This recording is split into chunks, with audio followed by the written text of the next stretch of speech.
ಆತ್ಮೀಯ ವೀಕ್ಷಕರೇ, ಡಿಟಾಕ್ಸ್ನ ಮತ್ತೊಂದು ಸಂಚಿಕೆಗೆ ನಿಮಗೆ ಸ್ವಾಗತ.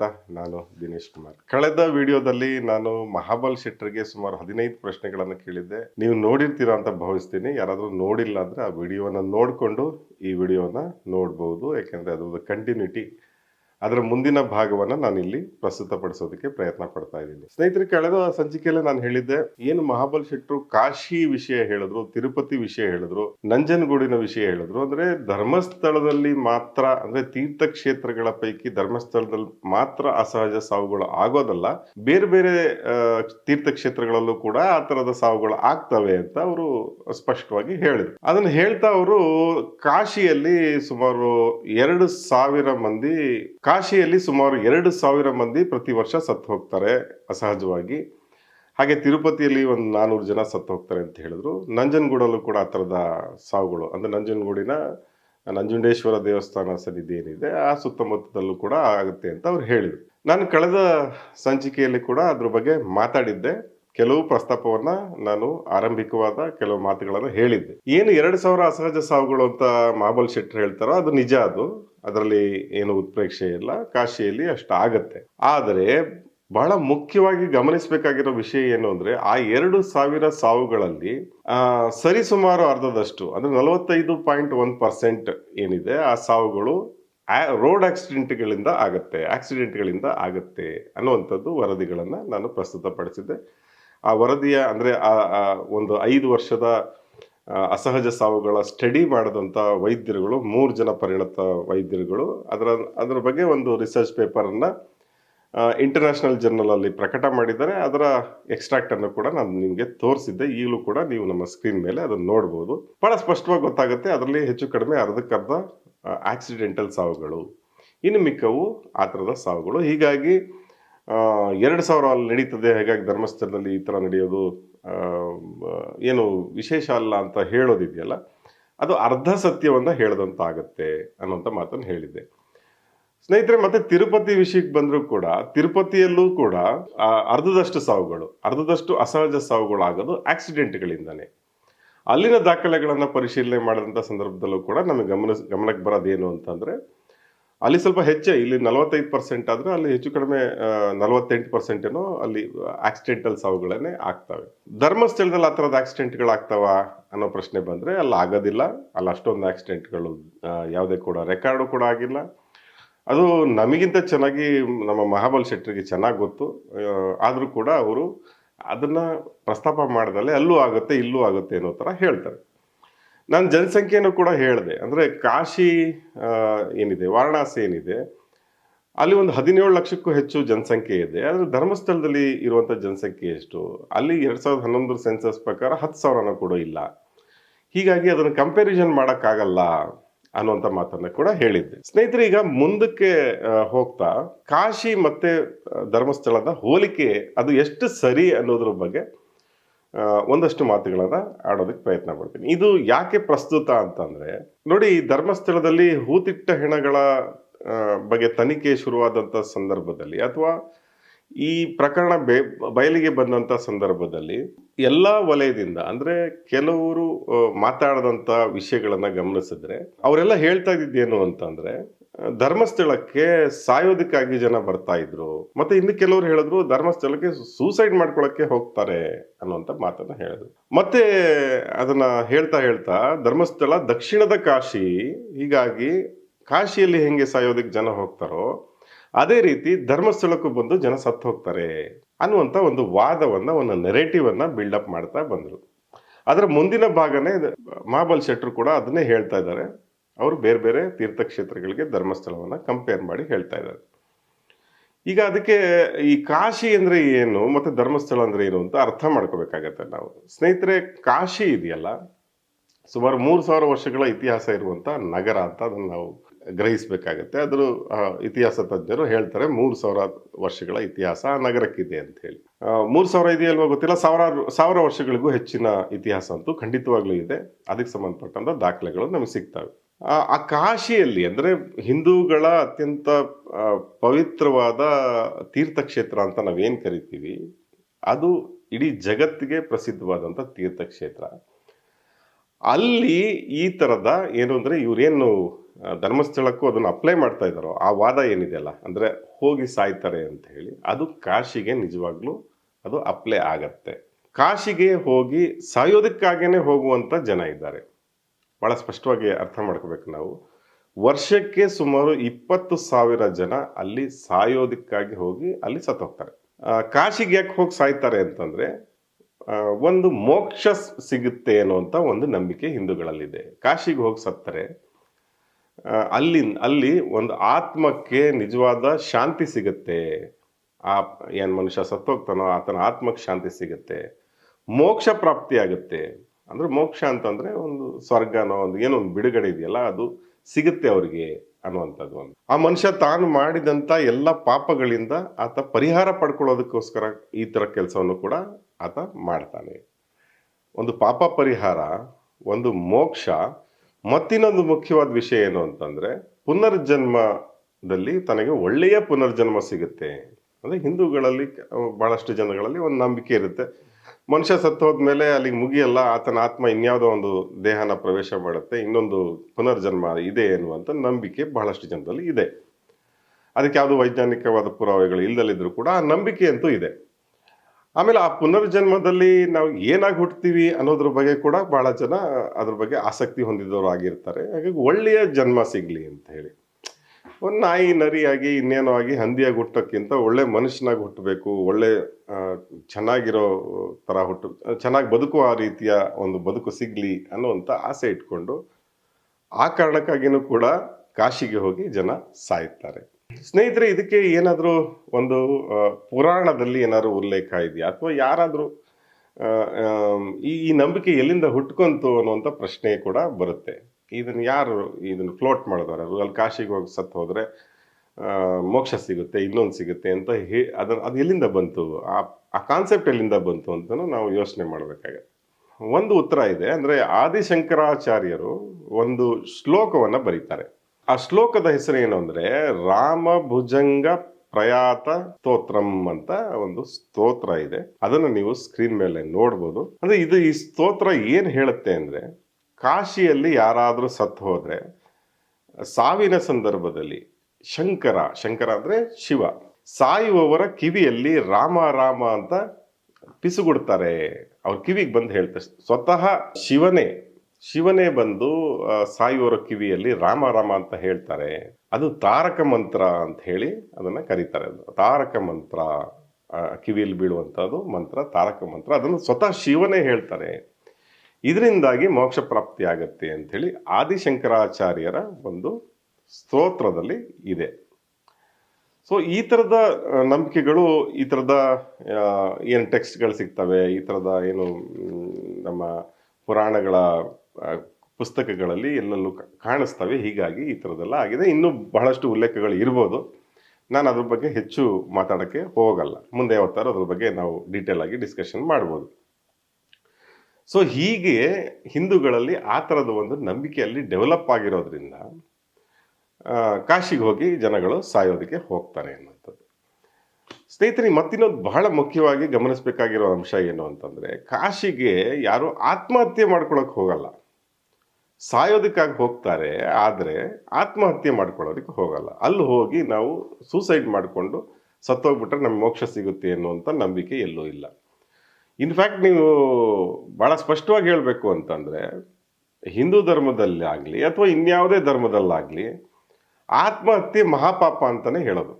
ಆತ್ಮಹತ್ಯೆ ಮಾಡ್ಕೊಳ್ಳೋದನ್ನ ಯಾವ ಧರ್ಮನೂ ಕೂಡ ಒಪ್ಪೋದಿಲ್ಲ, ಅದರಲ್ಲೂ ಹಿಂದೂ ಧರ್ಮ ಕೂಡ ಹೇಳೋದಿಲ್ಲ.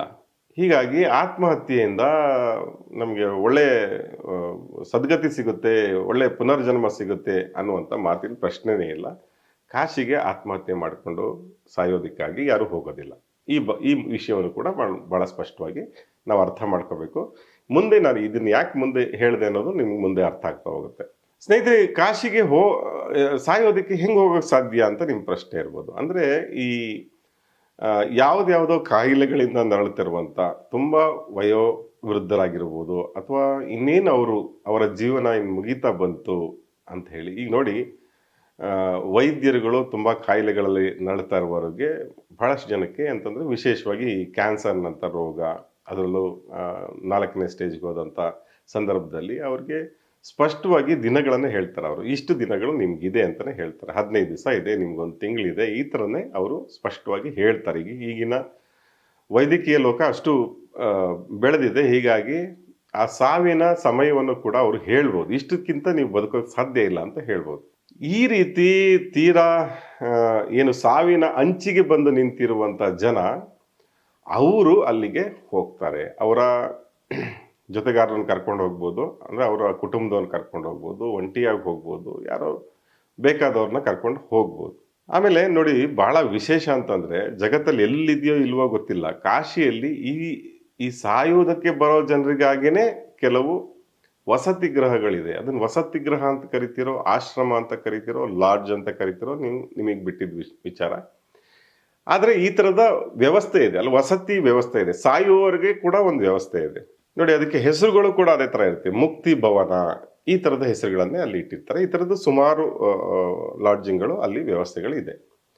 ಇದು ಹೆಂಗೆ ರನ್ ಮಾಡುತ್ತೆ ಅನ್ನೋದು ಕೂಡ ನಾವು ಅರ್ಥ ಮಾಡ್ಕೋಬೇಕು. ಅಲ್ಲಿ ಏನಾಗುತ್ತೆ ಅಂತಂದರೆ, ಈ ಥರದ ಅಂದರೆ ತಮ್ಮ ಜೀವಿತದ ಕೊನೆಯ ಹಂತದಲ್ಲಿರುವಂಥ ವ್ಯಕ್ತಿಗಳು ಅಲ್ಲಿಗೆ ಹೋದಂಥ ಸಂದರ್ಭದಲ್ಲಿ ಅವರಿಗೆ ಅಲ್ಲಿ ಇರೋದಕ್ಕೆ ಅವಕಾಶವನ್ನು ಮಾಡಿಕೊಳ್ಳಲಾಗುತ್ತೆ. ಅವರಿಗೆ ಅಲ್ಲಿ ಕೆಲವು ಕಡೆ ಬಹಳ ಮಿನಿಮಲ್ ಆದಂಥ ಒಂದು ಫೀಸನ್ನು ಅವ್ರಿಗೆ ನಿಗದಿ ಮಾಡ್ತಾರೆ. ಅಂದರೆ ಎಲೆಕ್ಟ್ರಿಸಿಟಿ ಖರ್ಚು, ಈ ಥರದ ಖರ್ಚಿಗಾಗಿ ಬಹಳ ಮಿನಿಮಮ್ ಆದ ಹಣವನ್ನು ಕೇಳ್ತಾರೆ. ಕೆಲವು ಕಡೆ ಅದನ್ನು ಕೂಡ ಕೇಳೋದಿಲ್ಲ.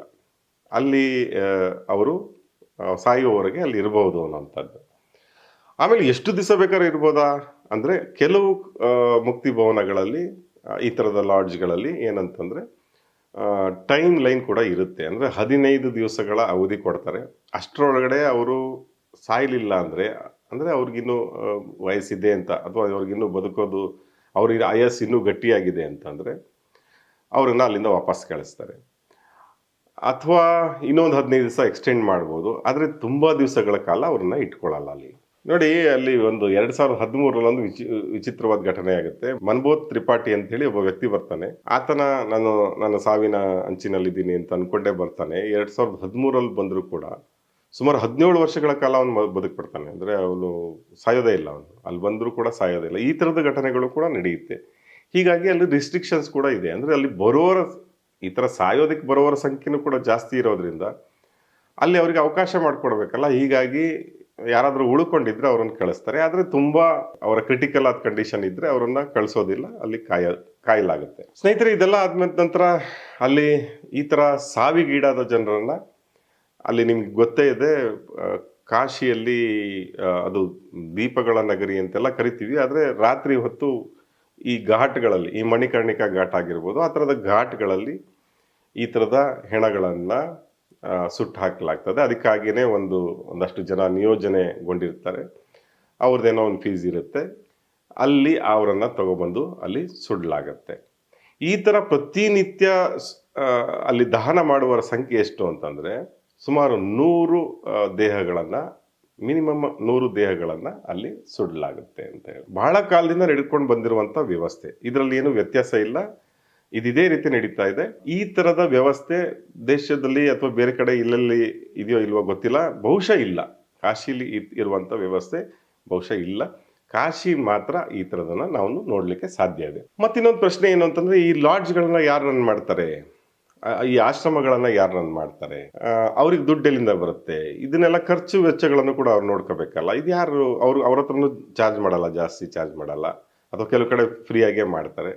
ಹೀಗಿರ್ಬೇಕಾದ್ರೆ ಅವ್ರಿಗೆ ಯಾರು ದುಡ್ಡು ಕೊಡ್ತಾರೆ ಅಂದರೆ, ಅದಕ್ಕಾಗೇನೆ ಹಣ ಕೊಡುವಂಥ ಕೆಲವು ಉದ್ಯಮಿಗಳು ಮತ್ತು ಚಾರಿಟಿ ಮಾಡುವಂಥ ಜನ ಇದ್ದಾರೆ. ಅವರಿಂದ ಅವರು ಹಣವನ್ನು ಪಡೆದುಕೊಂಡು ಈ ಸೇವೆಯನ್ನು ಮಾಡ್ತಾರೆ. ನೋಡಿ, ಒಂದೊಂದು ಆಶ್ರಮದಲ್ಲಿ ಒಬ್ಬರು ಸನ್ಯಾಸಿನೋ ಅಥವಾ ಸ್ವಾಮಿನೋ ಯಾರೋ ಒಬ್ರು ಇರ್ತಾರೆ. ಅವರು ದಿವಸ ಪ್ರಾರ್ಥನೆಯನ್ನು ಮಾಡ್ತಾರೆ.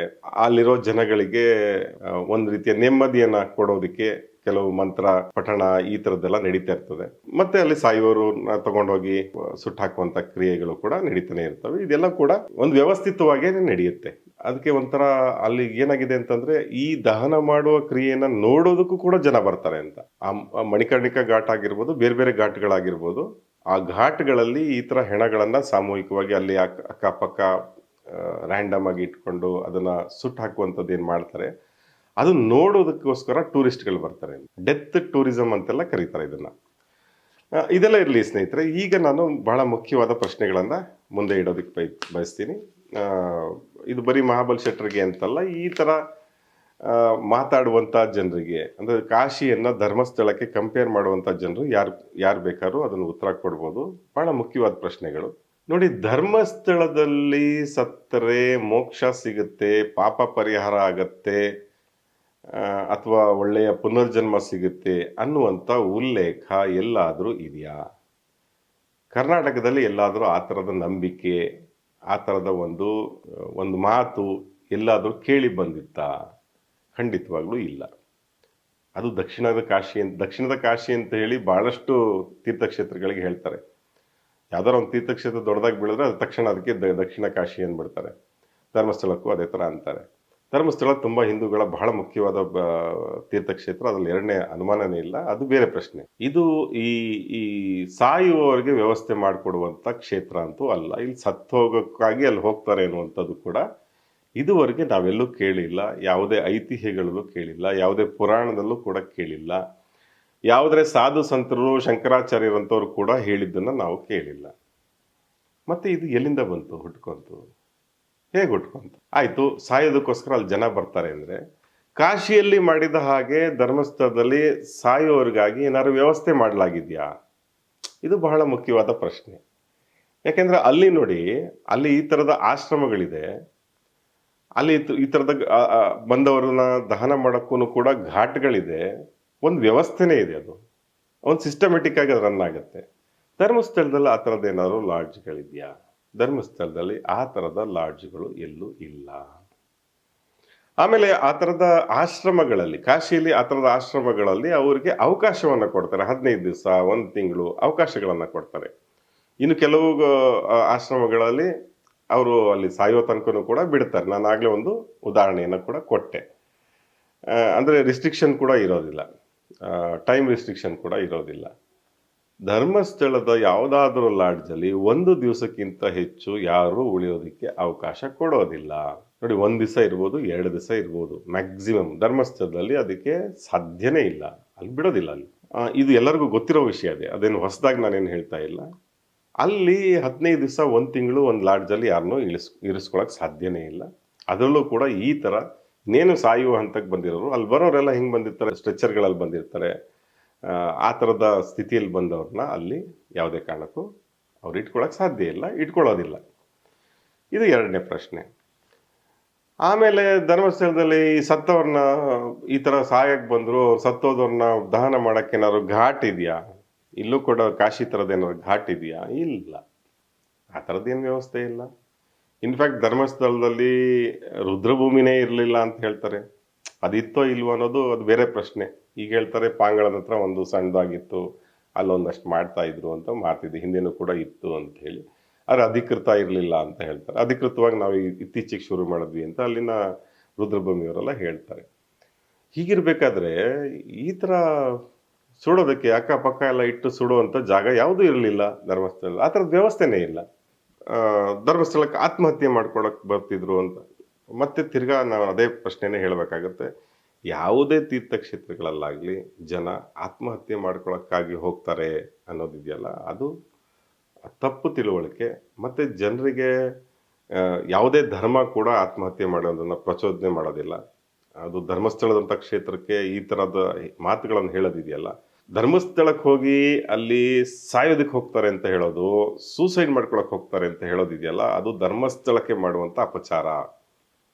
ಧರ್ಮಸ್ಥಳದ ಮಂಜುನಾಥ ಸ್ವಾಮಿಗೆ ಮಾಡುವಂಥ ಅಪಚಾರ, ಧರ್ಮಸ್ಥಳದ ಅಣ್ಣಪ್ಪ ಸ್ವಾಮಿಗೆ ಮಾಡುವಂಥ ಅಪಚಾರ. ಯಾಕೆಂದರೆ ಆ ಥರದ ಉಲ್ಲೇಖ ಎಲ್ಲೂ ಇಲ್ಲ, ಯಾವುದೇ ಪುಸ್ತಕಗಳಲ್ಲಿ ಅದನ್ನು ಬರೆದಿಲ್ಲ, ಯಾವುದೇ ಸಂತರು ಅದನ್ನು ಹೇಳಿಲ್ಲ, ಅಥವಾ ಆ ಥರದ ಪ್ರತೀತಿ ಜನಗಳಲ್ಲೂ ಕೂಡ ಇಲ್ಲ. ಧರ್ಮಸ್ಥಳದ ಬಗ್ಗೆ ಬೇರೆ ಬೇರೆ ರೀತಿಯ ಪ್ರತೀತಿಗಳನ್ನು ನಾವು ಕೇಳಿದ್ದೀವಿ. ನನ್ನ ಮನೆ ದೇವರು ಕೂಡ ಮಂಜುನಾಥ ಸ್ವಾಮಿ. ಹೀಗಾಗಿ ನನಗೆ ಧರ್ಮಸ್ಥಳದ ಬಗ್ಗೆ ಬಹಳಷ್ಟು ಮಾಹಿತಿ, ಅಂದರೆ ನಮ್ಮ ತಂದೆಯಿಂದ ಆಗಿರ್ಬೋದು, ನಮ್ಮ ಪೂರ್ವಿಕರಿಂದ ನಾವು ತಿಳ್ಕೊಂಡಂಥದ್ದು, ಅದರಲ್ಲಿ ಎಲ್ಲೂ ಕೂಡ ಈ ಥರದ ಉಲ್ಲೇಖ ಇಲ್ಲ. ಬೇರೆ ಏನೇನೋ ಕೇಳಿದ್ವಿ, ಅದು ಬೇರೆ ವಿಷಯ.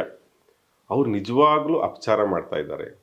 ಧರ್ಮಸ್ಥಳದ ವಿರುದ್ಧ ಅವ್ರು ನಿಜವಾದ ಷಡ್ಯಂತ್ರ ಮಾಡ್ತಿದ್ದಾರೆ ಅಂತಲೇ ನಾವು ಅನ್ಬೇಕಾಗತ್ತೆ. ಸ್ನೇಹಿತರೆ, ಕಾಶಿನೇ ಬೇರೆ, ಧರ್ಮಸ್ಥಳನೇ ಬೇರೆ, ತಿರುಪತಿನೇ ಬೇರೆ, ನಂಜನಗೂಡು ಬೇರೆ, ಕುಕ್ಕೆನೇ ಬೇರೆ, ಎಲ್ಲವೂ ಕೂಡ ಬೇರೆ ಬೇರೆ. ಒಂದಕ್ಕೊಂದು ಹೋಲಿಸೋದಕ್ಕಾಗಲ್ಲ. ಆಮೇಲೆ ತೀರ್ಥಕ್ಷೇತ್ರಗಳಲ್ಲಿ ಹೋಗಿ ಜನ ಸಾಯ್ತಾರೆ ಅಂತ ಹೇಳೋದ್ರಿಂದ ಜನಗಳನ್ನ ಹೆದರಿಸುವಂಥ ಕ್ರಿಯೆ ಇದೆಯಲ್ಲ, ಅದನ್ನ ಮಾಡಬಾರ್ದು ನಾವು. ಯಾವುದೇ ತೀರ್ಥಕ್ಷೇತ್ರ ಆಗಿರಲಿ, ಅಲ್ಲೋಗಿ ಜನ ಸಾಯ್ತಾರೆ, ಸಾಯೋಕ್ಕೋಸ್ಕರ ಹೋಗ್ತಾರೆ, ಆತ್ಮಹತ್ಯೆ ಮಾಡ್ಕೊಳಕ್ಕೆ ಹೋಗ್ತಾರೆ ಅಂತ ಹೇಳೋದಿದೆಯಲ್ಲ, ಅದನ್ನ ನಾವು ಮಾಡಬಾರ್ದು. ಕಾಶಿದು ಒಂದು ಸಪ್ರೇಟ್ ಅದು. ಕಾಶಿದು ಒಂದು ವಿಶೇಷ ಅದು. ಅದೊಂದು ಎಕ್ಸೆಪ್ಷನ್ ಅದು. ಅಲ್ಲಿ ಒಂದು ವ್ಯವಸ್ಥೆ ಇದೆ. ಹಂಗೆ ಸಾಯೋರಿಗೋಸ್ಕರ ಒಂದು ವ್ಯವಸ್ಥೆ ಇದೆ. ಮತ್ತು ಹಂಗೆ ಸತ್ತರೆ ಏನೋ ಒಂದು ಸದ್ಗತಿ ಸಿಗುತ್ತೆ ಅನ್ನೋ ಅಂತ ಒಂದು ನಂಬಿಕೆ ಇದೆ. ಆ ನಂಬಿಕೆಗೆ ಪೂರಕವಾಗಿ ಸಂತರು ಆಡಿದಂಥ ಮಾತುಗಳಿದೆ, ಜನಗಳ ನಡುವೆ ಆ ಮಾತಿದೆ. ಆದರೆ ಅದನ್ನ ಎಲ್ಲ ತೀರ್ಥಕ್ಷೇತ್ರಗಳಿಗೆ ಅಪ್ಲೈ ಮಾಡೋದಕ್ಕೆ ಆಗಲ್ಲ. ಮಹಾಬಲ್ ಶೆಟ್ರೆ, ಕಾಶಿಗೆ ಹೋಲ್ಸಕ್ಕೆ ಹೋಗಬೇಡಿ.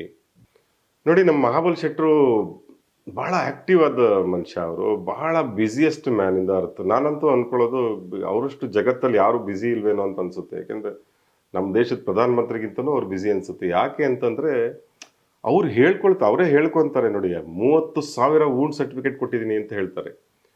30,000 ವೂಂಡ್ ಸರ್ಟಿಫಿಕೇಟು ಅಂದರೆ 30,000 ವ್ಯಕ್ತಿಗಳಿಗೆ ಸಂಬಂಧಪಟ್ಟಿದ್ದು.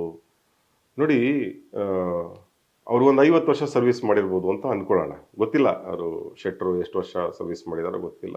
ನಾನೊಂದು ಮ್ಯಾಕ್ಸಿಮಮ್ ಇಟ್ಕೊಬಿಟ್ಟಿದ್ದೀನಿ. 50 ವರ್ಷ ಸರ್ವಿಸ್ ಮಾಡಿದ್ದಾರೆ ಅಂತಂದರೆ 30,000ನ ಡಿವೈಡ್ ಮಾಡಿದ್ರೆ ವರ್ಷಕ್ಕೊಂದು 600 ವೂಂಡ್ ಸರ್ಟಿಫಿಕೇಟ್ ಅವ್ರು ಕೊಟ್ಟಿರಬೇಕು.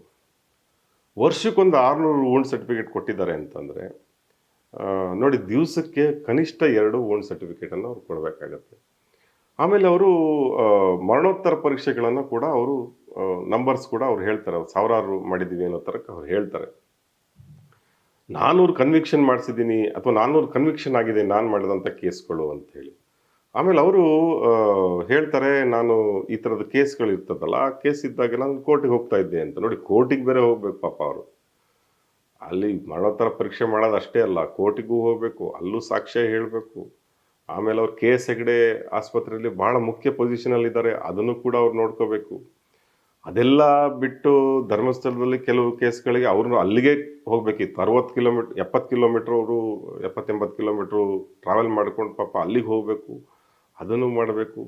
ಎಷ್ಟು ಕೆಲಸ ಮಾಡೋಕ್ಕಾಗುತ್ತೆ ಒಬ್ಬ ಮನುಷ್ಯ. ಹೀಗಾಗಿ ಮಹಾಬಲ್ ಶೆಟ್ರು ಬಹುಶಃ ಕಾಶಿಗೆ ಹೋಗಿಲ್ಲ ಅನಿಸುತ್ತೆ. ಹೋಗಿದ್ದಿದ್ರೆ ಅಲ್ಲಿನ ವ್ಯವಸ್ಥೆ ಅವ್ರಿಗೆ ಚೆನ್ನಾಗಿ ಅರ್ಥ ಆಗ್ತಿತ್ತು ಅಂತ ನನಗನ್ಸುತ್ತೆ. ತುಂಬ ಬ್ಯುಸಿಯೆಸ್ಟ್ ಮ್ಯಾನು ಪಾಪ, ಅವರು ಕಷ್ಟ ಇದೆ. ಅದು ಹೀಗಾಗಿ ನಾನು ಕಾಶಿ ಯಾಕೆ ಕಂಪೇರ್ ಮಾಡಬಾರ್ದು ಅಂತ ನಾನು ಈ ವಿಸ್ತೃತವಾಗಿ ನಿಮ್ಗೆ ಹೇಳಬೇಕಾಗಿ ಬಂತು.